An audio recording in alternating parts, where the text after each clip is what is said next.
ఒక్కసారి కొమ్మూరి గోల్డ్ కి కాల్ చేయండి. తాకట్లో ఉన్న మీ బంగారాన్ని విడిపించి మార్కెట్ ప్రైస్ కి వాళ్ళు కొనుక్కుని మిగతా డబ్బులు మీకు ఇచ్చేస్తారు. నమస్తే, వెల్కమ్ టు మనం టీవీ. నేను యాంకర్ సురి. విజయ్ ఎంత పెద్ద విజయం సాధించాడో మనందరికీ తెలిసిందే. కానీ ఆ విజయం వెనుక కొన్ని అయితే మనకు వినిపించాయి. అవి ఏంటి అని అంటే, జగన్ని ఇన్స్పైర్ అయ్యే పార్టీ పెట్టాడు, జగన్ని చూసే ఇన్స్పైర్ అయ్యి పార్టీ పెట్టడం జరిగింది, జగన్ లాగే ఏకాకి అంటే ఒంటరి పోరాటం చేసి గెలిచాడు అనేవి చాలా వినిపించాయి మనకి. కానీ అది నిజమేనా? జగన్ని ఇన్స్పైర్ అయ్యి విజయ్ పార్టీ పెట్టాడా, లేకపోతే విజయ్ ఇప్పుడు గెలిచినాక జగన్ విజయ్ని చూసి నేర్చుకోవాల్సిన విషయాలు ఏమైనా ఉన్నాయా? దీని గురించి ఇప్పుడు మనం డిస్కస్ చేద్దాం. మనకి కంప్లీట్ అనాలిసిస్ అందించడానికి మనతో పాటు ఉన్నారు సీనియర్ జర్నలిస్ట్ కట్టా కార్తిక్ గారు. ఆయనతో మాట్లాడదాం. సార్ నమస్తే. సార్, విజయ్ ఒక ఘన విజయం సాధించిన నేపథ్యంలో ఒక రూమర్ అనొచ్చా, లేకపోతే అది వాస్తవం అనుకోవాలా? జగన్ని చూసే విజయ్ పార్టీ పెట్టాడు, జగన్ ఒంటరి పోరాటం చేసి ఎలా గెలిచాడో విజయ్ కూడా ఆ విధంగానే గెలిచాడు అనేది ఇది బాగా వినిపించింది సార్ ఆ టైంలో. కానీ మీరేమంటారు? నిజంగానే విజయ్ జగన్ని చూసి ఇన్స్పైర్ అయ్యి పార్టీ పెట్టి అదే బాటలో నడుస్తున్నాడా, లేకపోతే ప్రస్తుత సిచ్యువేషన్ ప్రకారం జగనే విజయ్ని చూసి నేర్చుకోవాల్సిన అంశాలు ఉన్నాయంటారా? మన డప్పులు మనం కొట్టుకోకూడదు, మన గొప్పలు మనం చెప్పుకోకూడదు. ఇప్పుడు నేను కూడా ఉట్టిగా అనొచ్చు, నన్ను చూసే నువ్వు నేర్చుకున్నావు, నేనే నీకు సబ్జెక్ట్ అంతా ఇచ్చాను అని చెప్పొచ్చు. కానీ నేను చెప్తే దానికి వ్యాలిడిటీ ఉండదు. నువ్వు చెప్పావు అనుకో, సార్ మిమ్మల్ని చూసి నేను నేర్చుకున్నాను జర్నలిజాన్ని అని నువ్వు చెప్పావు అనుకో, ఇట్స్ వ్యాలిడ్ కదా.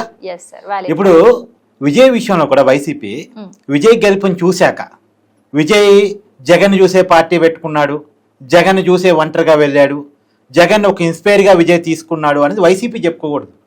ఎక్కడన్నా ఏదైనా మీటింగ్లో కానీ ఏదైనా ఇంటర్వ్యూలో కానీ విజయ్ ఎప్పుడైనా చెప్పాడనుకో, ఆ పాయింట్ పట్టుకొని చూసారా విజయ్ జగన్ చూసే ఇన్స్పైర్ అయ్యి పార్టీ పెట్టాడని చెప్పుకుంటే తప్పలేదు. ఎక్కడైనా విజయ్ చెప్పాడా? లేదు కదా.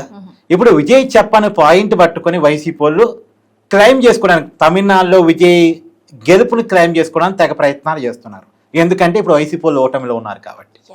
ఇక్కడ మనం ఒక విషయాన్ని ఆలోచించుకోవాలి. అసలు వైసీపీ ఎవరికి సపోర్ట్ చేసింది? తమిళనాడు ఎన్నికల్లో స్టాలిన్కి సపోర్ట్ చేసింది, డిఎంకే గెలవాలని కోరుకుంది. ఆర్కే రోజా, పెద్దిరెడ్డి రామచంద్రారెడ్డి, చెవిరెడ్డి భాస్కర్ రెడ్డి వీళ్ళంతా పోయి ఎన్నికల ప్రచారం చేశారు. రోజా తప్పట్లో పెద్ద వైరల్ ట్రోల్ కూడా అయింది. ఏది ఆమె పోయి కొలత్తూరు ప్రచారం చేశారు స్టాలిన్ ఎమ్మెల్యేగా నిలబడి నియోజకవర్గంలో. ఎప్పుడు లేని విధంగా పాపం స్టాలిన్ ఓడిపోయాడు. రోజా పోయి ప్రచారం చేయడం వల్లే స్టాలిన్ ఓడిపోయాడని కూడా పెద్ద ఎత్తున చర్చ, ట్రోల్. సరే అవన్నీ మనం నమ్మొద్దులే కానీ స్టాలిన్ ఓడిపోవడానికి కారణాలు చాలా రకాలుగా ఉంటాయి. రోజా పోవటం వల్ల నేను అన్నగానే ట్రోల్ అయింది. కానీ దాన్ని బట్టి మనం అర్థం చేసుకోవాల్సింది ఏంది, స్టాలిన్ ని గెలిపించడం కోసం వైసీపీ ట్రై చేసింది, వాళ్ళు ట్రై చేసిన స్టాలిన్ ఓడిపోయాడు. ఇది కదా నిజం. సరే ఇది పక్కన పెట్టేస్తే, సరే విజయ్ జగన్ ని చూసి ఇన్స్పైర్ కావాలని ఇక్కడ మనం క్లియర్గా అర్థం చేసుకోవాలి. కానీ జగన్ మాత్రం విజయ్ని చూసి ఇన్స్పైర్ కావాలి. ఎందుకంటే ఇప్పుడు విజయ్ పొలిటికల్ పరిణామం అంతా చూడు, పొలిటికల్ ప్రచారం చూడు, ఎన్నికల ప్రచారం చూడు, ఒక్క చోట కూడా స్టాలిన్ని కానీ అన్నాడీఎంకే పార్టీ నాయకుల్ని కానీ అతను వ్యతిరేకించే నరేంద్ర మోడీ వీళ్ళని కానీ ఒక్క పర్సనల్గా ఒక్క తిట్టు లేకుండా, ఒక్క పదునైనటువంటి డైలాగ్ కూడా లేకుండా ఎన్నికల ప్రచారం చేశాడు. కేవలం తన ఆశయాలు చెప్పుకున్నాడు, కేవలం తన సిద్ధాంతాలు చెప్పుకున్నాడు, తన అధికారంలోకి వస్తే ఏం చేస్తానో చెప్పుకున్నాడు, ఇప్పుడు ఉన్నోళ్ళు ఏం మిస్ అవుతున్నాను, తను వచ్చిన తర్వాత ఏం చెయ్యగలను చెప్పుకున్నాడు. అంటే తానేం చేస్తాడో చెప్పుకున్నాడు తప్పితే అవతల వాళ్ళు ఏం చేయలేదు, తనేం చేస్తాను అనేది మాత్రమే చెప్పుకున్నాడు తప్ప, అంటే అవతల వాళ్ళ ఫెయిల్యూర్స్ ని ఎండగట్టాడు, తన సక్సెస్ ఎలా ఉంటుందని చెప్పాలని చూశాడు తప్ప, అంటే తను చూపించబోయే మార్పు ఎలా ఉంటుందని చెప్పాలని చూసుకున్నాడు తప్ప అవతల వాళ్ళని తిట్టడం అనేటువంటిది, అవతల వాళ్ళని తోలనాటం అనేటువంటిది, పర్సనలైజ్గా క్రిటిసైజ్ చేయడం అనేది విజయ్ చేయలే. కానీ జగన్మోహన్ రెడ్డి గారి ఎన్నికల ప్రచారం చూడు, నువ్వు గంట ఉపన్యాసం విన్నావంటే అర్ధ గంట సేపు అవతల వాళ్ళని క్రిటిసైజ్ చేయడమే ఉంటుంది. పవన్ కళ్యాణ్ దత్తపుత్రుడు అంటాడు, చంద్రబాబు నాయుడు ముసలోడు అంటాడు, 4 పెళ్లిళ్ళు ఇవన్నీ మాట్లాడుతూ ఉంటాడు, పర్సనల్ అటాక్ ఉంటుంది. చివరికి తనతో రాజకీయంగా విభేదించిన పాపానికి సొంత చెల్లి కట్టుకున్న చీర మీద కూడా కామెంట్ చేసినటువంటి నైజం జగన్మోహన్ రెడ్డి. పసుపు చీర కట్టుకొని నా చెల్లి చంద్రబాబుని ఇంప్రెస్ చేయడానికి వాళ్ళ ఇంటికి వెళ్ళింది అనే మాట ఎంత పెద్ద డైలాగ్ అది అనొచ్చి ఒక అన్నయ్య అంటాడు. అసలు ఎవరైనా అంటే దవడ బాలగొట్టే స్థాయిలో ఉన్నాడు. కానీ ఒక అన్నయ్య ఏమిటి జగన్మోహన్ రెడ్డి మాట అన్నాడు. కానీ ఎక్కడక్కడ ఇప్పుడు విజయ్ మీద కూడా వాళ్ళ వైపు చాలా కామెంట్ చేసింది ఎన్నికల టైంలో. కానీ ఎక్కడైనా టంగ్ స్లిప్ అయ్యాడు వాళ్ళ వైపు మీద విజయ్? కానీ తనను వ్యతిరేకించినా సరే రాజకీయంగా అది నష్టం జరిగే అవకాశం ఉంది అని మనంతా మాట్లాడుకుంటున్న సమయంలో కూడా విజయ్ ఒక్కసారి కూడా టంగ్ స్లిప్ కాలే. కానీ చెల్లి విషయంలో, తల్లి విషయంలో జగన్ టంగ్ స్లిప్ అయ్యాడు, మన కళ్ళ ముందు ఉన్నాయి. సో విజయం చూసి జగన్ నేర్చుకోవాలి ఇక్కడ. పైగా సరే ఆదివారం నాడు తమిళనాడు ముఖ్యమంత్రిగా విజయ్ ప్రమాణ స్వీకారం చేశాడు. ఆదివారం నాడు ప్రమాణ స్వీకారం చేసి మండే రోజు సోమవారం నాడు స్టాలిన్ పోయి కలిశాడు, ప్రతిపక్ష నాయకుడిని. అది నిజానికి విజయ్ రాజకీయ పోరాటం ఎవరి మీద, ఎవరిని ఓడించాడు, ఏ పార్టీని ఓడించాడు? డిఎంకే పార్టీని, స్టాలిన్నే కదా ఓడించింది. అదే నాయకుడిని పోయి కలవటం అంటే నాకు వ్యక్తిగత కక్షలు లేవు, నేను రాజకీయంగా నీ మీద పోరాటం చేస్తున్నా, నీకు నాకేంటి శత్రుత్వం, నీకు నాకు ఉన్నది మన ఇద్దరి డిఫరెంట్ వేవ్స్, రెండు విభిన్న దారులు, నీ సిద్ధాంతం ఒకటి, నా సిద్ధాంతం ఒకటి.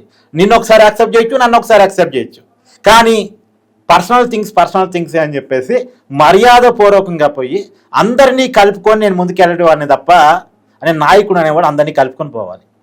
అది మొదటి లక్షణం, నాయకుడికి ఉండాల్సిన మొదటి లక్షణం. కెప్టెన్ అనేవాడు ఏం చేస్తాడు? టీంని కలుపుకొని పోతాడు. టీం మీద పెత్తనం చేస్తే కెప్టెన్ కాదు, టీంని కలుపుకొని పోయేవాడు కెప్టెన్ అంటారు. సో ఆ కెప్టెన్ ఏంటనేది అక్కడ చూపించుకున్నాడు. అదే జగన్మోహన్ రెడ్డి ప్రమాణ స్వీకారం చేసిన తర్వాత రోజు చంద్రబాబు నాయుడికి సంబంధించిన ప్రజావేదికను కూర్చి చేశాడు జగన్మోహన్ రెడ్డి. ఆ రోజు నుంచి మొదలుపెట్టాడు. తర్వాత ఒకళ్ళ మీద కేసులు పెట్టుకుంటూ అరెస్ట్ చేసుకుంటూ చిన్న నాయకుడి నుంచి పెద్ద నాయకుడి వరకు చివరికి చంద్రబాబు నాయుడిని అరెస్ట్ చేసి జైల్లో పెట్టేంత వరకు వెళ్ళిపోయాడు. ఎక్స్ట్రీమ్కి వెళ్ళిపోయాడు. తను ప్రశ్నించినందుకు చివరికి తన పార్టీ ఎంపీ అయిన రఘురామకృష్ణరాజును కూడా వదలకుండా అరెస్ట్ చేసి జైల్లో పెట్టి స్టేషన్లో పెట్టి చిత్రహింసలు పెట్టినటువంటి పరిస్థితులు, దానికి సంబంధించిన కేసు ఇప్పుడు మనం చూస్తున్నాంగా. ఇది జగన్మోహన్ రెడ్డి నేచర్.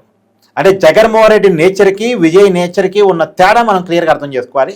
ఇక్కడ జగన్ ఈ ఓటమి పాలయ్యాడు కాబట్టి, పెద్ద సక్సెస్ని చూసి పెద్ద ఫెయిల్యూర్ని చూశారు కాబట్టి, ఇప్పుడు తన కళ్ళ ముందే ఎదిగినటువంటి ఇంకొక నాయకుడు విజయ్ కనపడుతున్నప్పుడు విజయ్ సక్సెస్ గల కారణాలను తెలుసుకోగలిగితే జగన్కి మంచిది అనేటువంటిది నా ఉద్దేశం.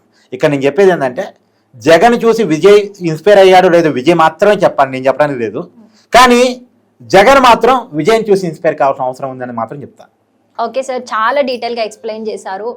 చిన్న పాయింట్స్, ఆ లింకప్స్ కూడా అంటే ఏవేవి చూసి నేర్చుకోవాలో అనేది చాలా డీటెయిల్గా ఎక్స్ప్లెయిన్ చేశారు. Thank you so much sir. Thank you.